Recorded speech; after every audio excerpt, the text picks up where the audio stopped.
이번 시간은 제2장 급수설비 보도록 하겠습니다. 366페이지. 자, 이 급수설비 파트는 보통 한 두 문제 정도 출제될 수 있는 파트라고 보시면 되겠습니다. 자, 제1절 급수 일반에서 용수 부분에 대해서 다뤄보면 물은 상수라는 개념은 일반 위상자 쓰는 거죠. 음료용이나 이런 조리용이나 이런 목욕용, 우리가 인간이 직접 마시거나 씻거나 하는 데서 이게 상수죠. 이런 보통 수돗물이 상수에 속한다라고 보시면 되겠습니다. 그러면 이 상수를 사용하고 버리게 되면 이제 사용하고 버린 물이 바로 하수가 되겠죠. 아래 하자 하수. 하수를 재처리해서 공급을 해주는 것을 중수라고 합니다. 하수를 재처리해서 공급을 해주면 가운데 중자 써서 중수라고 칭합니다. 중수. 이렇게 됩니다. 그러면 보통 이 상수는 수돗물을 가지고 사용하고요. 이 상수 개념은 수돗물이 상수 개념이 될 겁니다. 수돗물 개념이 될 것이고, 수돗물을 보통 일반 상수로 사용하죠. 그러면 하수를 이제 재처리해서 공급하는 게 중수고, 근데 이 중수는 우리가 일반적으로 음용수로 공급해서는 안 됩니다. 이 중수는 음용수로 공급은 되지 않습니다. 사람이 직접 마시거나 조리하거나 이런 용으로 사용해서는 안 됩니다. 그래서 이 음용수는 이 상수 가지고 우리가 사용을 하게 됩니다.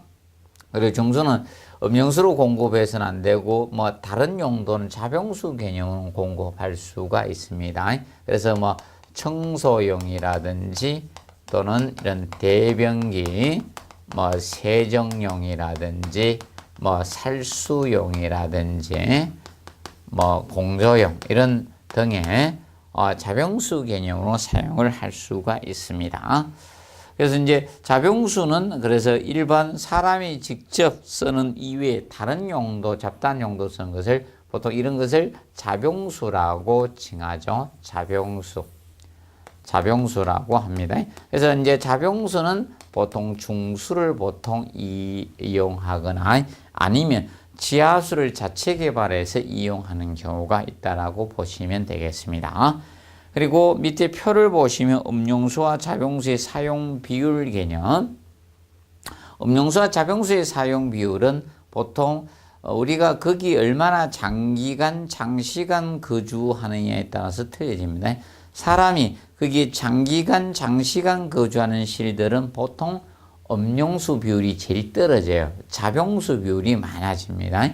그래서 왜냐하면 집에 계속 머물다 보면 화장실도 자주 가야 됩니다. 보통 화장실에 가게 되면 보통 화장실에 한번 내릴 때 물 내려가는 양이 대략 11리터 전후 정도의 물이 내려가고 있습니다. 한 번 누를 때마다. 그래서 그걸 하루에 10번만 누르면 120리터 전후의 물이 내려간다는 거죠, 한 명이. 그래서 이 자병수 비율이 많아지게 됐고요. 그 다음에 거기에 머무는 장시간 머물지 않고 단시간 머물수록 음용수의 비율이 높아진다라고 보시면 된다. 그래서 주택이나 사무소는 자병수 비율이 가장 높은 건물인 반면에 호텔이나 병원은 음용수 비율이 높은 건물이라고 보시면 되겠습니다. 그리고 이번에 수질과 관련돼서 살펴보도록 합니다. 수질에서 물의 경도. 자, 물의 경도에 대해서 다루고 있죠. 물의 경도.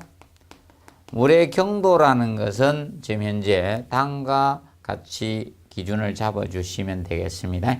물 속에는 금속들이나 다른 것들이 녹아있죠. 물 속에 마그네슘이라든지 칼슘이라든지 철이라든지 인이라든지 철, 인 등등 이런 것들이 다량 함유되어 있다는 겁니다. 그래서 이런 것들이 나트륨도 들어가 있을 수 있을 거고, 이런 갈륨 이런 것들을 한산 표시한 것이라 보시면 돼요. 이 양을 갖다가 등의 양을 갖다가 탄산칼슘으로 한산 표시한 겁니다. 그래서 이 탄산칼슘 CaCO3로 그래서 CaCO3 탄산칼슘이 시험에 나왔었죠. 그래서 탄산칼슘으로 한산 표시한 겁니다. 한산 표시한 것이 물의 경도 개념이 되는 겁니다. 그래서 물의 경도 단위는 ppm 단위를 현재 쓰고 있죠. 파스퍼밀리언 100만 분율 단위를 쓰고 있습니다. 그러면 탄산칼슘 함유량에 따라서 이 탄산칼슘의 함유량에 따라서 물을 나누게 되면 함유량에 따라 물을 나누면 크게 네 가지로 나누어지고 있습니다.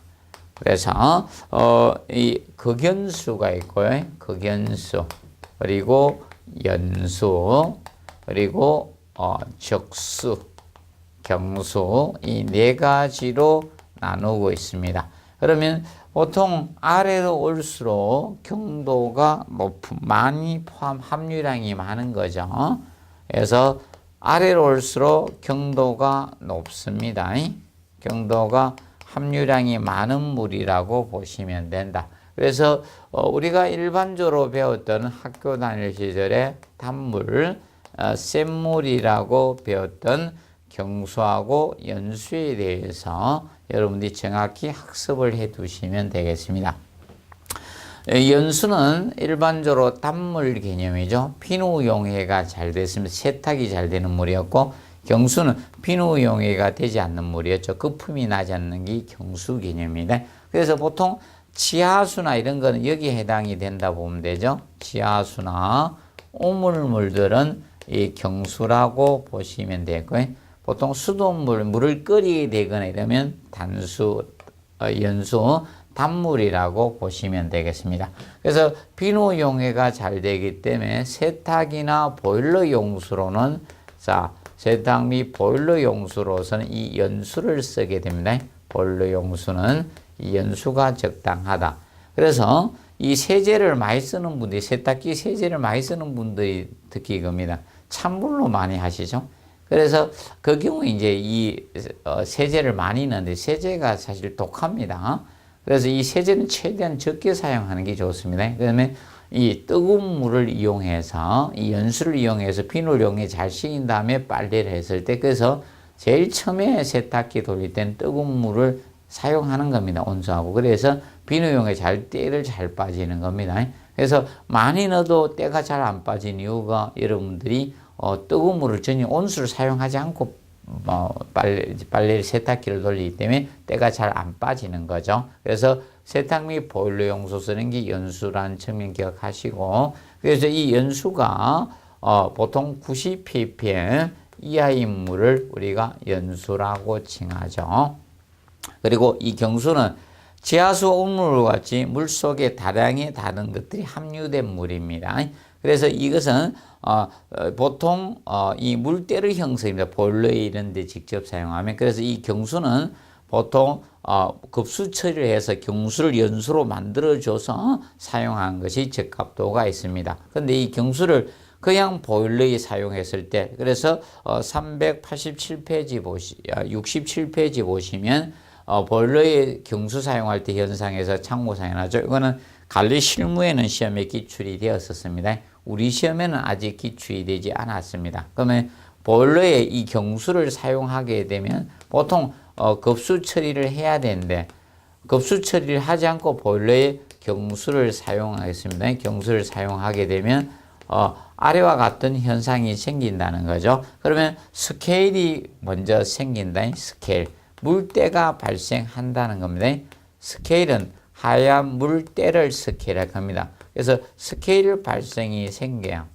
그러면 이 스케일이 발생함으로써 이 스케일 물때로 이용하면서 전열교하면서 이 전열효율이 떨어질 수밖에 없죠. 물때가 되니까 전열 효율 저하를 가져옵니다. 효율이 떨어집니다. 그럼 전열 효율이 떨어지니까 열을 많이 보내기 위해서 보일러가 가열이 될 수밖에 없는 거죠. 보일러 가열이 되는 겁니다. 가열되고, 그럼 보일러 가열이 자꾸 되면 수명 단축을 가져오는 거죠. 보일러에 이 수명 단축을 초래할 수밖에 없는 겁니다. 수명 단축되고, 그 다음에 일반적으로 이 작은 이 때가 작은 구멍, 코크나 작은 구멍 막힘의 원인이 되고, 그 다음에 보일러 내면이나 간의 부식 원인이 될 수도 있습니다. 스케일로 인해서 보일러 내면이나 또는 간의 이 부식을 초래하게 됩니다. 그래서 일반적으로 이 경수를 직접 보일러에 사용하는 것이 좋지 않습니다.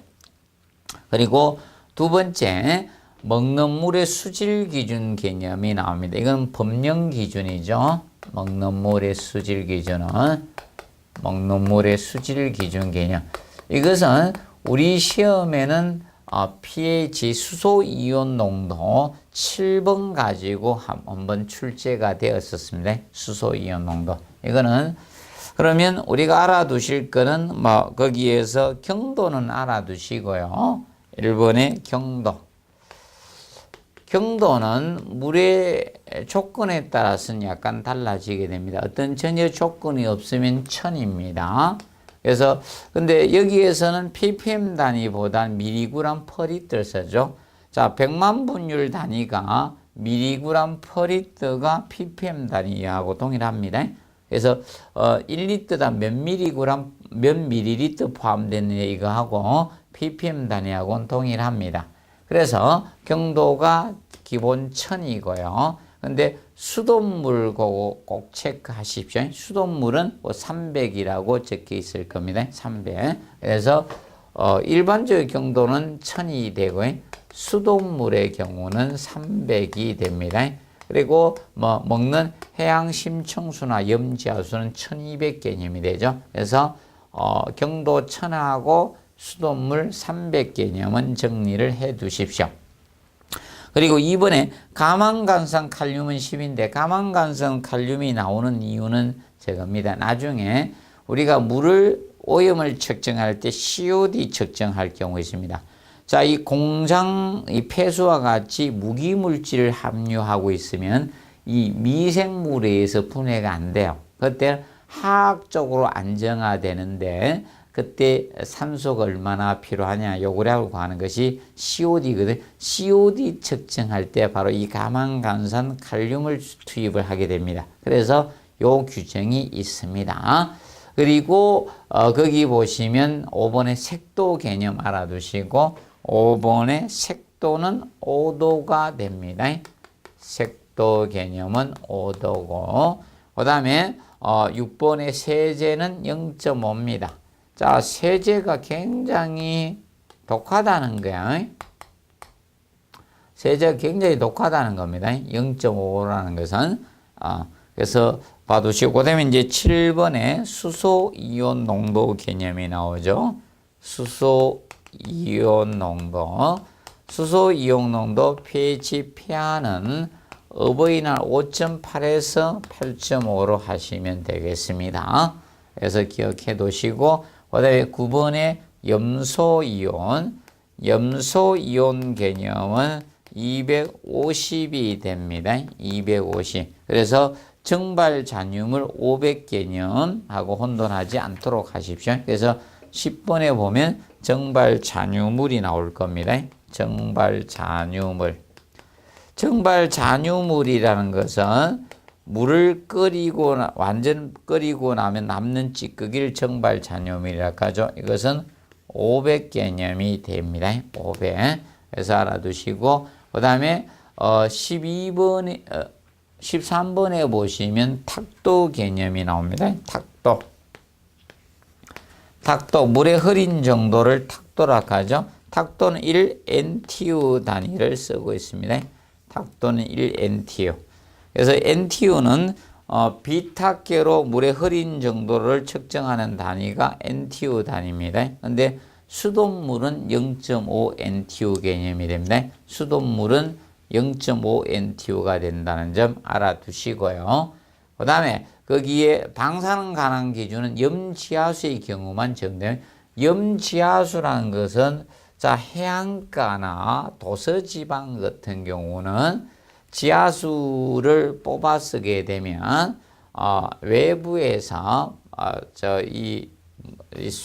바닷물이 약간 스며들어옵니다. 그래서 염분을 포함하는 지하수를 우리가 염지하수라고 일컫고 있습니다. 염지하수. 그래서 염지하수의 경우에만 이 방사능 기준을 적용합니다. 이것은 일본의 후쿠시마 원전에서 바다에다가 방사능 물질을 누출했기 때문에 이 규정이 도입이 됐습니다. 그래서 세슘만 혹시 알아두세요. 4mBq 단위입니다.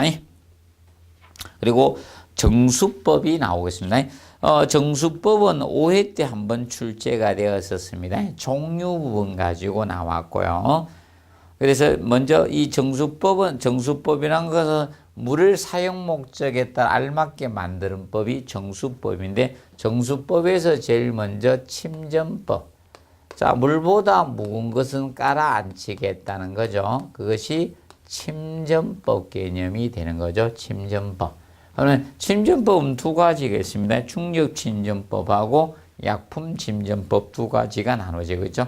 물보다 무거운 것은 시간이 약이 좀 오래 기다리면 다 깔아앉는다는 거죠. 그걸 이용한 중력 침전법이고, 그럼 약품 침전법은 급속 침전법이라고도 하고요. 그래서 이거는 응집제를 투입해서 보통 빠르게 침식이고자 하는 것이 약품 침전법이죠. 그래서 약품 침전법은 간략히 한번 정리를 해 두시고요.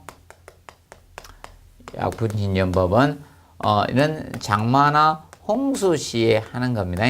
장마나 홍수 시에 흙탕물이 돼요. 물이 흙탕물이 되니까 점토와 같은 미세 물질이 다양한 물 속에 부유되어 있습니다. 이것을 빠르게 침전하기 위해서 하는 것이 바로 이 약품 침전법입니다. 그래서 항산 반토를 보통 우리가 넣어서 해주죠. 항산 반토.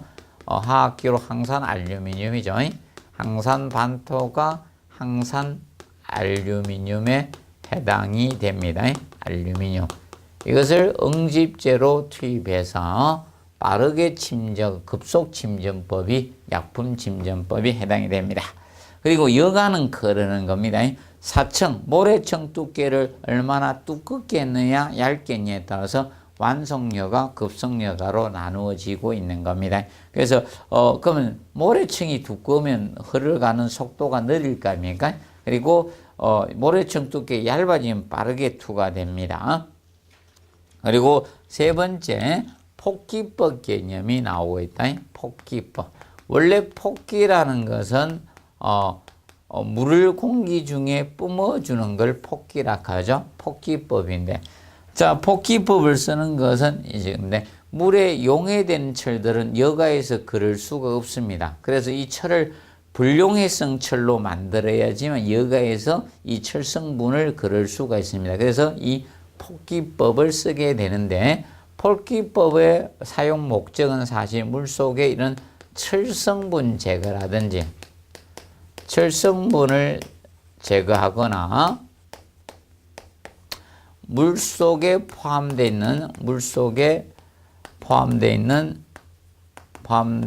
있는 이 암모니아 등의 유해가스를 제거하는 겁니다. 암모니아 등의 유해가스를 발산하기 위해서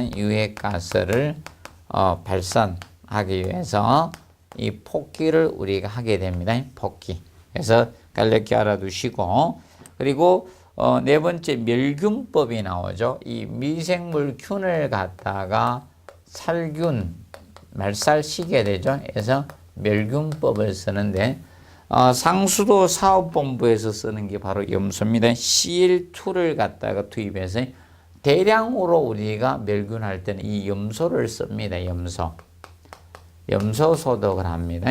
그러면 염소 소독을 이 CL2를 쓰게 되는데, 염소 소독을 하는데 물에 악취가 생기면 보통 이 경우 많이 생깁니다. 이 물 속에 페놀이 함유되어 있을 때, 이 물 속에 이 페놀이 페놀이 함유되어 있으면 이 경우 염소 소독을 하게 된 물에 악취가 생깁니다. 그래서 페놀이 함유된 물에다가 염소 소독을 하게 된 멸균법을 쓰면 물에 악취가 발생합니다. 그래서 이 악취가 발생을 하게 됩니다. 악취 발생이 있습니다. 그래서 옛날 구미 두상 공장에서 보통 이 페놀을 비 오는 날 방류해서 했는데 대구 상수 사업본부에서 이 낙동강 물을 원수를 채취해서 이 소독을 했거든요. 멸균을 시키는데 그때 악취가 발생한 것이 바로 이겁니다. 그리고 5번에 보시면 경수의 연화법 나옵니다.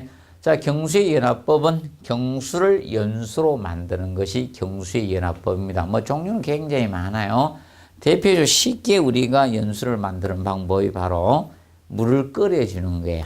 그래서 내가 촌에 가서 머리를 감게 또 세면을 할 때 때를 뺏기기 위해서 물을 끓이면 연수가 돼. 소량으로 할 때는 이렇게 물을 끓이는 방법이 있죠. 그리고 이제 대량의 이제 공업용수 만들고 이랬을 때 뭐 저런 걸 쓰는 경우 있죠. 뭐 생석회를 투입하는 방법도 있고 뭐 이제 전기침도 뭐 다양한 방법들이 있습니다. 자, 그리고 밑에 보시면 자, 지하수 정수 과정은 요거는 시험에 나왔습니다. 지하수를 채수해서 이제 물보다 물 가라앉은 침전 그리고 폭기 여가 멸균 급수하면 되고 상수도 구성 순서는 요거는 관리 실무에만 시험에 나왔습니다. 그래서 간략히 한번 알아두시고 보통 이 강물을 보통 수도권은 팔당댐에서 치수를 하죠. 그러면 보통 치수장이 있고요. 기본으로 이 공급할 때 치수장이 있고 물을 알맞게 만드는 이 정수장이 있고요. 물을 나누어서 공급한 중간 기지에 배수지가 있거든요. 이렇게 나눠집니다. 그러면 치수장에서 원수를 치수를 합니다. 팔당댐에서 치수를 해요. 치수장에서 치수하고 치수장에서 치수한 물을 정수장으로 보내주는 것을 도수라고 해요. 도수. 그리고 정수장에서 물을 목적에 알맞게 만드는 것을 정수라고 하고 정수하고요. 그러면 이제 정수장에 정수한 물을 배수지로 보내주는데 이것을 배수라고 이것을 송수라고 하죠. 그래서 정수장에서 배수지로 공급하는 것을 송수라고 하고 그 다음에 배수지에서 물을 나누어서 분배해줘요. 그것을 배수의 개념. 이거는 물을 사용함을 버리는 배의 개념이 아니라 분배해준다. 이 배수가 됩니다. 그러면 이제 배수지에서 이제 각 건물들이 많겠죠. 이런 건물들이 있을 거 아닙니까? 건물에 이제 급수를 해주게 되는 겁니다. 급수. 그래서 이 과정을 거친다. 간략히 정리를 해 놓으시기 바랍니다. 그리고 370페이지 제2절 급수량과 급수압력 개념이 나오겠습니다. 제2절. 제2절에서 현재까지 시험은 보통 여기에 대해서 다루었었습니다. 종합문제 지문 정도 나오거나 문제화됐다는 것은 371페이지 그 표하고 여기 9회 때 한번 출제가 되었었습니다. 그리고 넘겨보시면 페이지 372페이지 급수압력이 나와요. 여기 12회 때 한번 기출이 됐었습니다. 그래서 단독적으로 나온 것은 급수량 쪽에서 하나 하고 급수압력 쪽에 최저 급수압력에서 한 번 낸 거 그것이 전체였습니다. 아직 계산 문제 개념은 나오지는 않았습니다. 그러면 거기 보시면 급수량 산정 개념이 나오죠. 이 급수량. 그러면 급수량 산정할 때는 어떻게 계산할 것인가 그걸 거기 다루고 있죠. 급수량 산정은 인원수에서 구하는 방법이 있고 그 다음에 위생기구에서 구하는 방법이 있습니다. 그래서 인원수로 구하는 방법이 있고요. 인원수. 그리고 위생기구수로 구하는 방법이 있습니다. 위생기구수. 근데 일반적으로 제일 정확도는 인원수가 더 정확도가 있습니다. 인원수가. 위생기구수는 많다고 해서 꼭 사용하는 건 아닙니다. 왜냐하면 그 건물이 사람이 안 들어와서 공실이 높아버리면 사용을 안 해버립니다. 그래서 사람이 없는 죽은 건물들은 물도 썩었다라고 보시면 되나요? 물탱크는 전체에 차서 물을 사용한다는 개념으로 설계를 했는데 사람이 없으면 물도 썩습니다.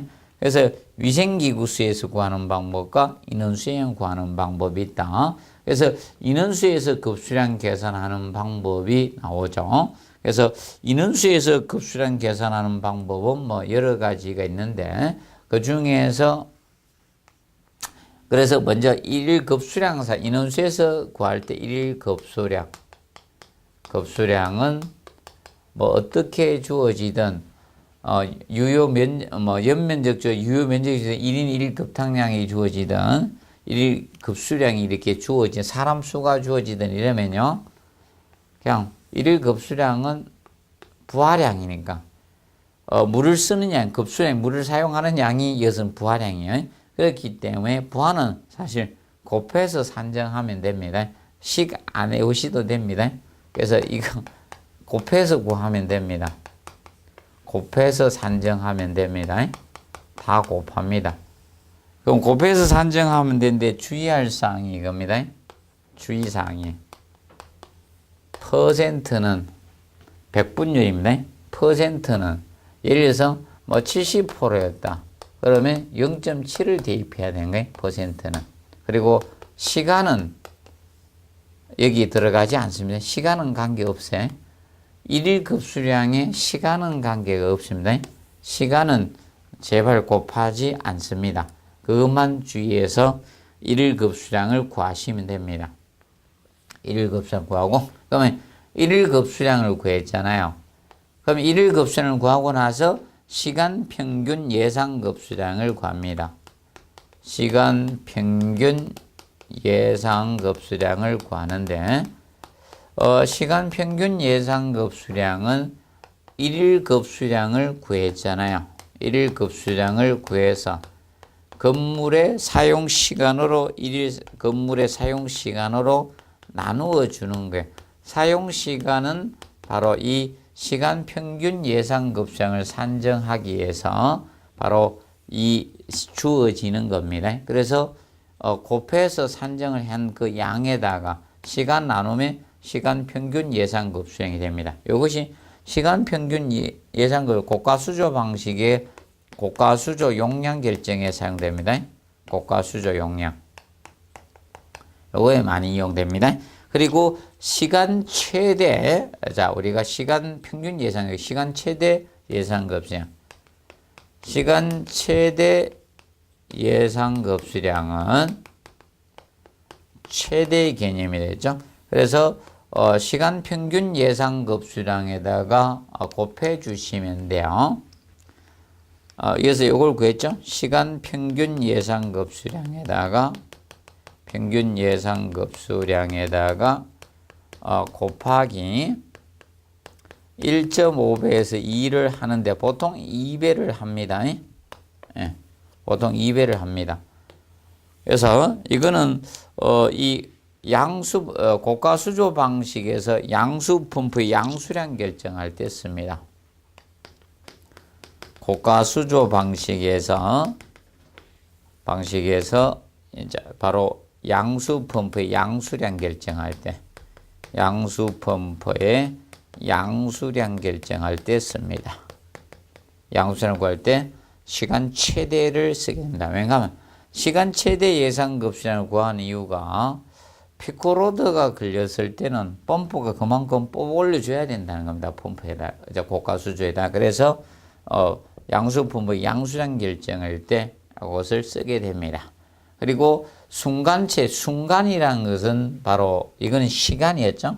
이건 시간이었고 순간은 분당 기준 잡습니다. 순간은 초 개념은 아니고 초가 얼마나 나타낼 수는 없기 때문에 분당. 그래서 순간 최대 예상 급수량은 시간 평균 예상 급수량 곱하기 3회에서 4배에서 60호 분당 기준이니까 60으로 나누어 준 겁니다. 그것이 순간 최대 예상 급수량입니다. 순간 최대 예상 급수량은 자, 펌프 직송 방식, 부스터 방식에서 이 펌프의 양수량 결정할 때 쓰는 것이 바로 순간 최대 예상 급수량입니다. 그래서 요거는 시험이 어렵게 나올 걸 대비해서 간략히 해 두시고요. 그 다음에 371페이지 보시면 건물 종배 1인 1당 급수량이 있죠. 이것은 9회 때 순서로 한번 나왔습니다. 이걸 다 외울 수는 없어요. 상식적으로 가시면 됩니다. 여러분들이 어떤 경우에 많이 사용할 것인가. 그래서 주택이 아파트가 거기 보시면 한 200에서 250리터 정도 쓰죠. 1인당. 근데 호텔이 더 많아요. 호텔은 그 손님적인 250에서 300 쓰고 있죠. 호텔의 개념이 여관보다는 고급이니까 물의 사용량은 많다. 호텔의 욕조가 크고요. 또 호텔에 가면 이상하게 사람들이 또 그 욕조에 물 채워가지고 다른 거 또 넣어가지고 꽃잎 뿌리가 이렇게 하는 분도 있고 그래서 호텔에서 많이 씁니다. 일반 집에보다, 주택보다 많이 씁니다. 그리고 여러분들이 백화점에 가셨을 때 사실 이거죠. 백화점에 사람이, 손님들이 거의 쓰는 양은 거의 드물죠. 자, 화장실에 가지 않는 사람들은 거의 쓰지 않는 분들도 많고, 그래서 굉장히 적습니다. 그래서 백화점의 경우는. 그리고 그 기준으로 해서 상식적으로 이렇게 접근을 해 가시고요. 그 다음에 위생기구 수의한 방법 나오죠. 위생기구 수에 있어서 일일 급수량.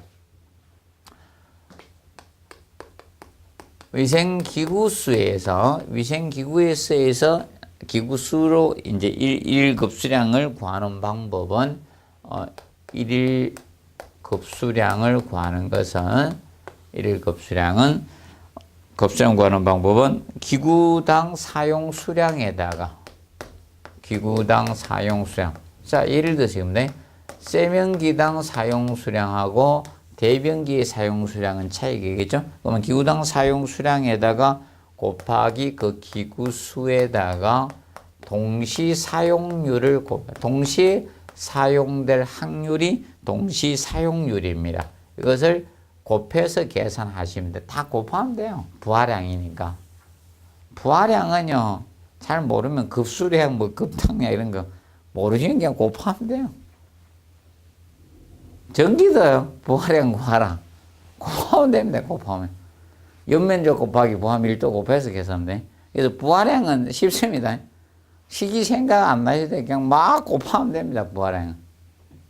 자, 그래서 이 곱하신 이 동시에 사용률이 혹시 안 주어질 그 대해서 370페이지 하단에 박스 보시면 기구수가, 동시 사용용 기구수가 2개일 때, 2개일 때는 100% 되거죠? 100%라는 거고. 근데 3개가 되니까, 기구 3개 되니까 80%가 되는 거죠. 그래서, 이제 기구수가 많으면 동시될 사용률, 확률은 떨어진다는 겁니다. 그래서 여러분이 이거죠. 변기가 많아야지 본인이 들어갔을 때 바로 누를 확률이 높죠. 동시 사용할률이 떨어지니까. 근데 변기가 적으면요, 줄 서야 됩니다. 특히 여성분들 휴게실 가면 많이 줄 서죠. 예. 그래서 남성들보다. 남성들은 소변기가 많이 있기 때문에 또 급하면 소변기 말고 대변기에 가서 누는 경우도 있기 때문에 남성분들이 휴게소에 조금 유리합니다. 줄을 덜 서도 되는 개념이죠. 동시 사용률 개념. 그런데 휴게소는 예입니다. 한꺼번에 많은 사람을 갖다 보게 일반 기구에 대해서 다루고 있는 거고요. 근데 거기 예를 들어서 5개일 때는 75%가 되겠죠. 70%죠. 70%가 되는 거고요. 그러면 4개는 중간 사이 하면 되겠죠. 그리고 10개 있다. 10개 있을 때 동시 사용 확률은 53%다 이겁니다. 53%. 그러면 퍼센트입니다. 퍼센트일 때 주의할 거는 대입해서 풀 때는 100%는 1이고, 그럼 3개일 때 80%는 0.8 대입을 하는 거야. 그럼 5개일 때 이거는 0.7을 대입해서 곱해 주시면 됩니다. 이것이 일급수량 계산하는 것이다. 봐두시고. 그 다음에 372페이지 보면 급수압력 개념이 나옵니다. 자, 급수압력은 기구의 사용 유지라든지 사용상 지장이나 등을 고려해서 적정한 급수압이 요구돼요. 그래서 최소한 일정의 정도 압력은 돼야 되지만 너무 커서도 안 된다는 겁니다. 그래서 최저 필요 압력이 있고 최고 필요 압력이 있다는 거죠. 그래서 그 개념을 간략히 알아두시고, 그러면 예를 들어서 세정 밸브를 우리가 영어로는 플러시 밸브라고 하죠. 플러시 밸브. 한번 누르면 일정 양의 물이 나오고 단수되는 밸브가 바로 세정 밸브, 플러시 밸브 개념이 됩니다. 그래서 세정 밸브, 플러시 밸브는 페이지 493페이지, 페이지 493페이지에 하단의 사진을 보시면 되겠습니다. 하단 사진을 보시면 이것이 세정 밸브, 플러시 밸브입니다. 한번 누르면 일정의 물이 나오고 단수되는 밸브, 이 세정 밸브야. 그런데 이 세정 밸브가 이상하게 내 건물의 최상층에 딱 들어갔는데 이 밸브가 설치됐다. 그러면 조심해야 됩니다. 대변기에. 혹시나 안 나올 수도 있습니다. 한번 눌러보십시오. 수압이 센지 안 센지, 물이 착 나오는지. 누르는데 물이 졸졸졸 나오면 변선생이 안 내려갑니다. 일정한 압력이 작용돼야지 원활히 작동됩니다. 그러면 화장실에 딱 들어갔는데 밖에 양동이가 물이 떠 있더라면요, 그 수압이 약한 경우가 많습니다. 그래서 그 양동이 물 들고 들어가시는 경우가 막 돼야 됩니다. 그래서 이런 세정 밸브나 그리고 이런 샤워 같은 거, 자동 밸브, 샤워. 그래서 이런 것들이 최저 필요 압력은 최소한 0.07MPa 이상은 돼야 된다. 이것은 최저입니다. 보통은 얼마로 해주는가 하면 0.1로 보통 해줍니다. 그래서 최소 이상자가 붙으면 최소이네. 보통 보편적으로 보통은 0.1로 보통 해줘요. 0.1로 하지만 최소 기준 요가 가지고 나왔었습니다. 기억하시고, 그 다음에 그래서 못 외우시면 똥 누놓고 똥칠한다 이렇게 보시면 됩니다. 똥 누놓고 똥칠한다 이렇게 암기하시면 되고, 그 다음에 보통 밸브, 보통 수전이 보통 밸브의 경우, 자 보통 밸브가 0.03입니다. 보통 0.03 메가파스칼 이상 대주시면 되겠습니다. 그러면 보통은 잘 기억 안 되면 보통 사람이 노태우 대통령이었습니다. 그 다음 대통령이 빵삼 대통령, 김영삼 대통령이죠. 빵삼 이렇게 외우시면 되고, 그리고 각 건물의 최고 필요 압력은 주택이니까 아파트는 여기에 속하겠죠. 호텔은 최고 압력은 0.3에서 0.4메가파스칼. 자, 그러면 아파트에 샤워기를 달았다 이거야. 샤워기를 달았잖아요. 그러면 최소가 이거고요. 그럼 여기에서 최대가 0.3에서 0.4로 설계하는 거야. 그럼 요거 이하. 그러면 너무 수압이 약해도 안 되고요. 너무 수압이 크지도 안 되는 거예요. 그래서 이하가 붙으면 이거는 최대치고, 이거는 최대치고, 여기는 최소치가 되는 거죠. 최소치는 0.07메가파스칼 이상이 되는 거고, 최대치 이 사이에서 자 우리가 급수 압력을 적정한 압력으로 설계를 해주라는 겁니다. 그 측면을 알아두시고, 그리고 3번에 급수 간의 강경 결정이 나오죠. 뭐 기구 연결 간의 강경 이행 결정 방법이 있고요. 그래서 기구가 사실 이 강경이 또 같아야지 연결이 되겠죠.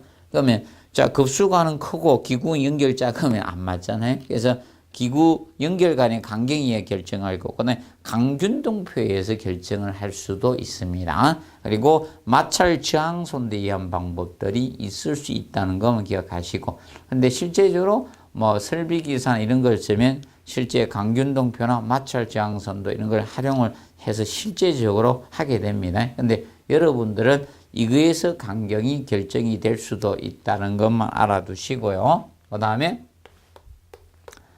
자, 급수 부하 단위